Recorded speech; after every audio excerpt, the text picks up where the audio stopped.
வணக்கம். நான் doctor Jose Jasper, chief neuro surgeon, Trichy காவேரியிலேருந்து பேசுகிறேன்.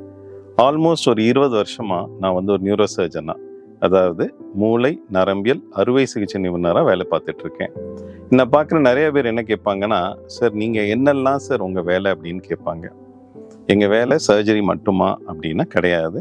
நிறைய பேஷண்ட்ஸ்க்கு ஆல்மோஸ்ட் நாங்கள் பார்க்குறதுல 100ல் 80 பேருக்கு சர்ஜரி இல்லாமல் வைத்தியம் பண்ண முடியும். அதான் எங்களுடைய மேஜர் ஒர்க். அதுதான். இது இல்லாமல் என்ன சார் ஆப்ரேஷன் பண்ணுவீங்க அப்படின்னு கேட்பாங்க. ஏன்னா நிறைய பேர் என்ன நினச்சிக்கிறாங்க அப்படின்னா, நியூரோ சர்ஜன்னா மூளை மட்டும்தான் பண்ணுவாங்க அப்படின்னு. இப்போ ஒருத்தர் தலை காயத்தோட வர்றாங்க, ஹெட் இன்ஜுரியோட வர்றாங்கன்னா கண்டிப்பாக அது பார்ப்போம். தலையில் கட்டிகள் இருக்குது, பிரெயின் டியூமர்ஸ் இருக்குது. அது சாதாரண கட்டியாகவும் இருக்கலாம், இல்லை புற்றுநோயாகவும் இருக்கலாம். வேற எங்கேயாவது உடம்புல இருந்து புற்றுநோய் மூளைக்கு பரவி இருக்கலாம். அந்த மாதிரி கட்டிகளும் நாங்கள் ஆப்ரேஷன் பண்ணுறது உண்டு. இது இல்லாமல் குழந்தைகளுக்கும் ஆப்ரேஷன் பண்ணுவோம். பிறவிலேயே சில குழந்தைகளுக்கு தலையை மாறுதல் இருக்கலாம், கிரேனியோசினாஸ்டோசிஸ்ன்னு சொல்லுவோம், இல்லை நீர் தேங்கி இருக்கலாம், ஹைட்ரோகெஃபலஸ்ன்னு சொல்லுவோம். அந்த மாதிரி குழந்தைகளுக்கும் நாங்கள் ஆப்ரேஷன் பண்ணுவோம். அப்போது நியூரோ சர்ஜன்னா பிரெயின் மட்டும்தான் பண்ணுவாங்களா? இல்லைங்க.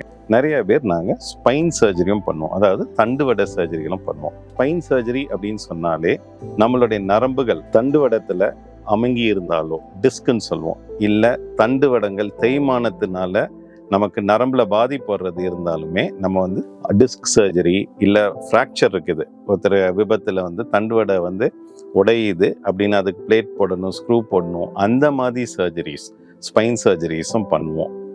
இது இல்லாமல் மனுஷனுக்கு நரம்பு தலையில் ஆரம்பித்தாலும் உடம்பு ஃபுல்லாக நரம்புகள் இருக்குது. இந்த நரம்புகள் சில நேரம் கையில் கம்ப்ரெஷன் வரலாம், கார்பல் டனல் சிண்ட்ரோம்னு சொல்லுவோம்.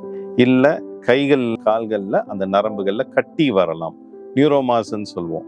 ஸோ அந்த மாதிரி கட்டிகள் கூட நியூரோ சர்ஜன் ஆப்ரேட் பண்ணுவாங்க. ஸோ ஒரு நியூரோ சர்ஜன் ப்ரொஃபஷ்னல் லைஃப்பில் முடிந்த வரைக்கும் ஆப்ரேஷன் இல்லாமல் தலை, நரம்பு, தண்டுவட காயங்கள், கட்டிகள் பார்ப்போம். இது இல்லாமல் எதுக்கு ஆப்ரேஷன் தேவைப்படுதோ அதுக்கு மூளை நரம்பியல் தண்டுவடத்துலையும் சர்ஜரி பண்ணுறது எங்களுடைய ஸ்பெஷாலிட்டிங்க.